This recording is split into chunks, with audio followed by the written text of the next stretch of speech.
Alright, thanks for checking out our channel or one of our videos here. We're going to show you. Do your thing. I'm just making a video.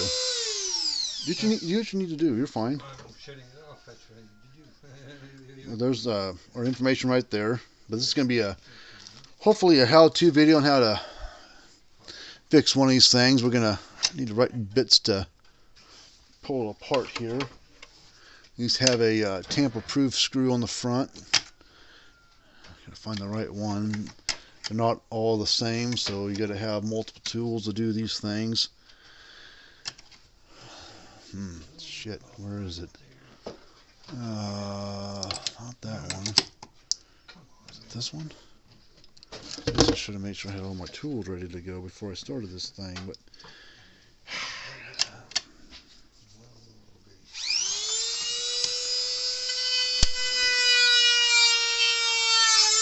there it is. That'll work. Now I gotta find my magnetic bit holder. So this is gonna be a Gallagher Wrangler. It's a little one stored jewel unit. Probably half to 0.8 output, I would guess, if it says on here. No, it doesn't. It says it's peak voltage 11 kV roughly. Pulse interval every time it shocks is 1.27 seconds, but no other specs on it. So we pull the screw out. Let's get this case open. See what it does when plugging in. The light bulb's burned out, but it's not a big deal. What's the note say on it? Nothing. They didn't put anything on what's wrong with it.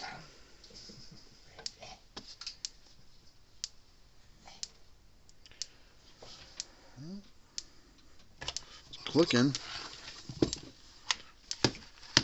It's kind of reading when you get out of it here. But it seems like it's clicking kind of fast. So I wonder if the capacitor is getting weak.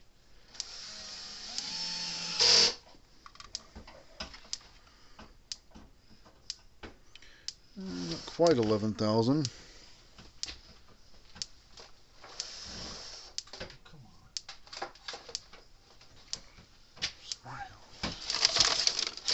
500 ohm load deal.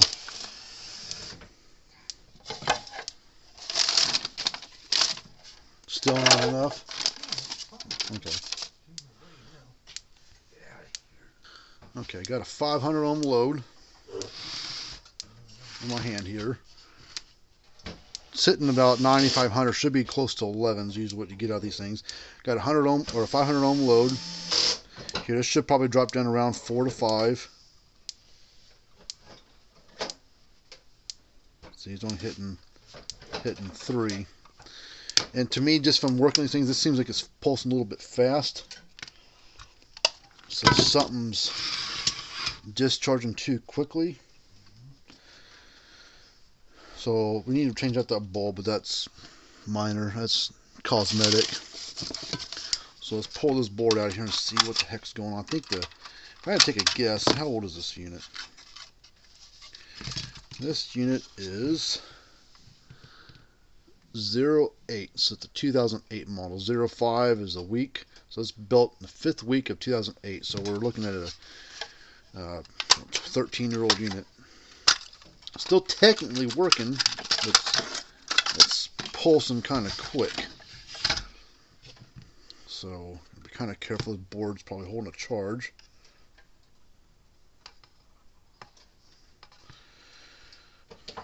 So let's check the two big diodes here. Those two black ones there. Let's see if those are good or bad.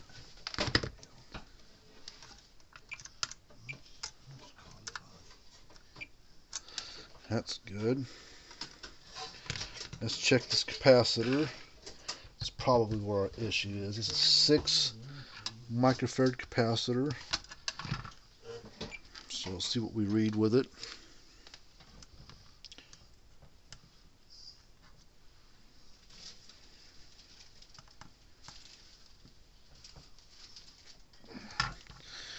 Nothing yet, but let's snip that wire off. You can always solder it back together. Sometimes when they're soldered and connected, it won't get a reading out of it. Oh shoot, hold on. got to strip this back now and test right here.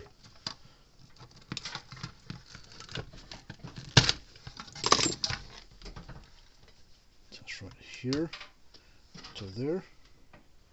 Oh yeah, it's way off the deep end. It's in the nanofarad range, so this capacitor is no good. So let's get this capacitor off. Let's see, 6 microfarad 1200 volt capacitor, pulse grade type. Gallagher doesn't sell this capacitor, so we've got to find something close or exactly the same. That 1200 volt is just what it's rated up to. There's probably about 400 volts to 600 volts going to it.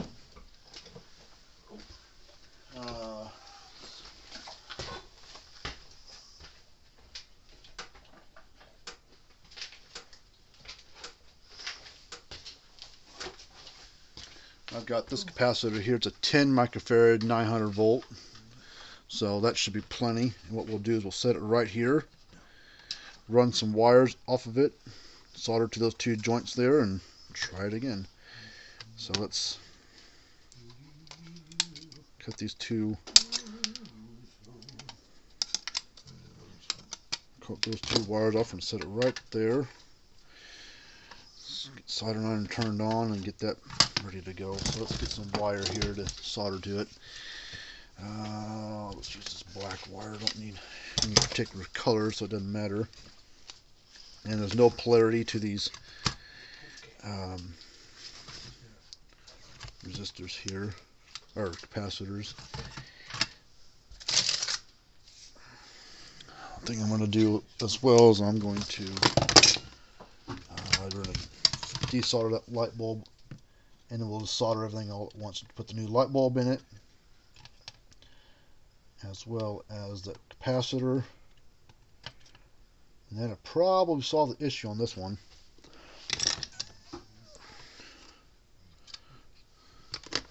Because to me it sounded like it was clicking a little too fast, and I read that capacitor, I was reading hardly anything at all. It was in nanofarad range versus the microfarad range. Okay, what color bulb do we want to put in there? It had a green one originally. Put a blue one in it. Blue ought to be pretty cool looking color to it. We'll put a blue neon bulb in there.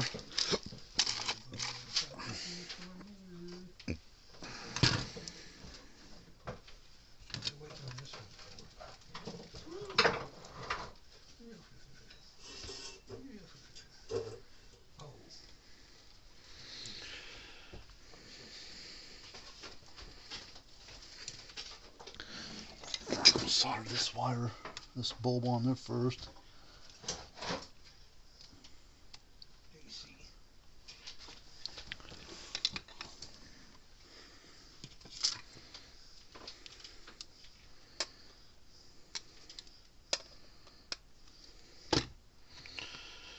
Okay, put this capacitor right there.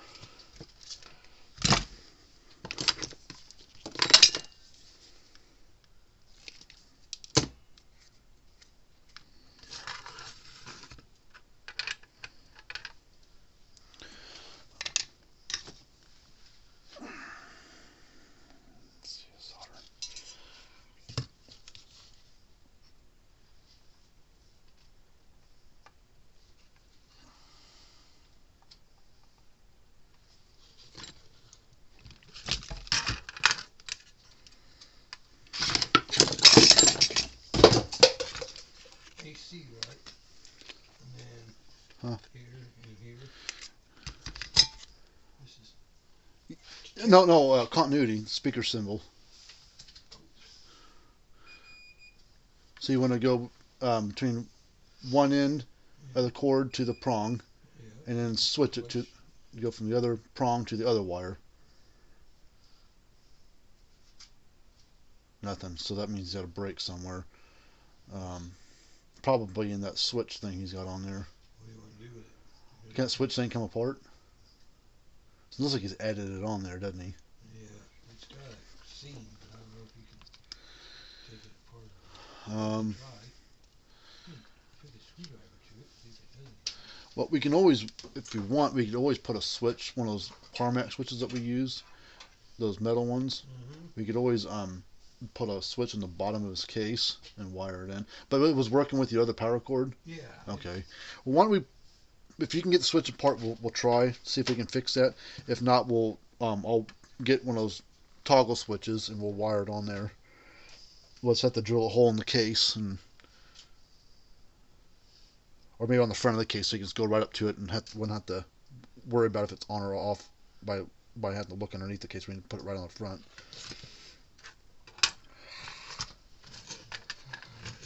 I'm not trying real hard. I don't want to fuck it up. Yeah.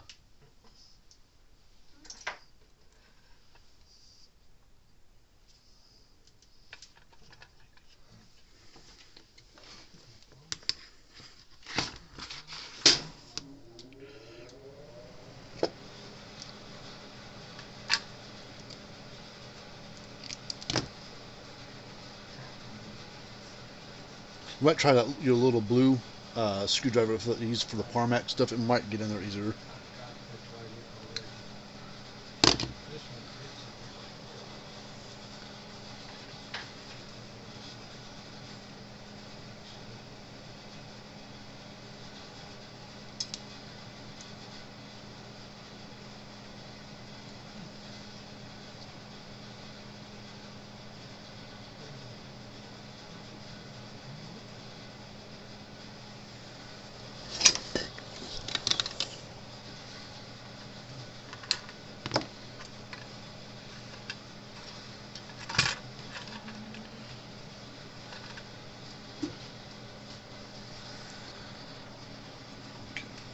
Put the zip tie.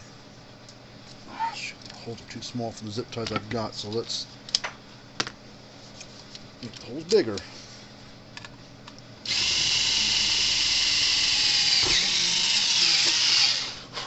think that'll fit. There we go. Make that hole bigger.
You get it apart.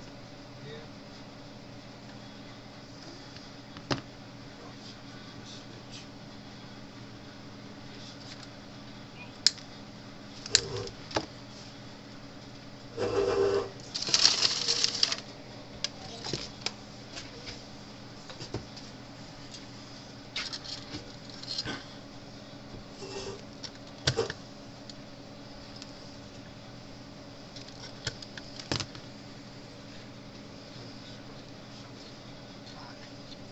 Off that switch. I wouldn't. I mean, we're going to put another switch on there. Go ahead, since you got it apart, go ahead and recheck his cable all the way through from one end to the other. Make sure that that's good. Got continuity through. If it does, then we'll definitely reuse this cord. And then that way we know it's Attached to a switch. Yeah. Well, can you pull the cord off from inside there anywhere? I think you gotta cut it. How did he attach it? Screws or solder? He might have bought that cord like that. You know, I don't know. It's not solid. I don't know what it is. Screws in there.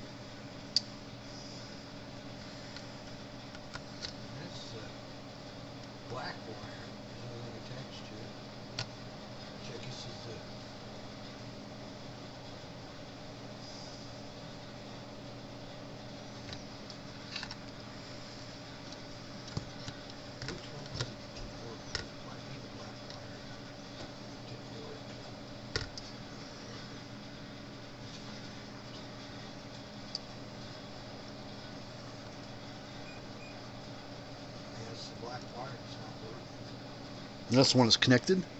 Wow. Okay.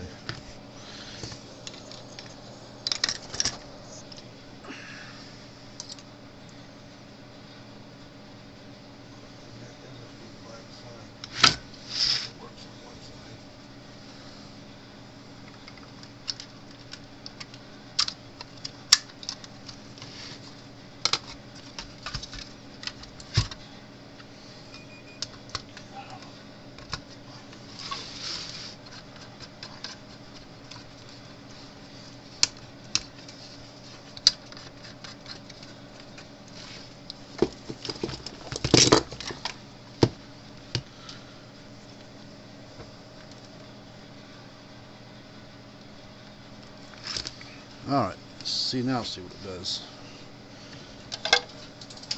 Alright.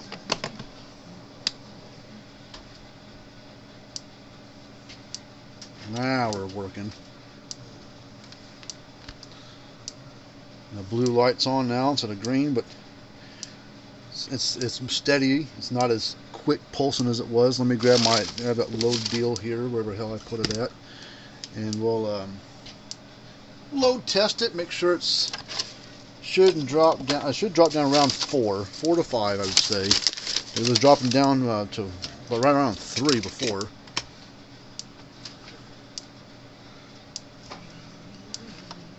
So watch that needle, make sure it stays right in that range.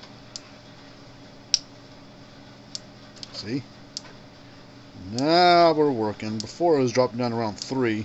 Now it's dropping down to between 5 and 6 kV with a load. Without a load, boom, it's right up to 10,000 volts.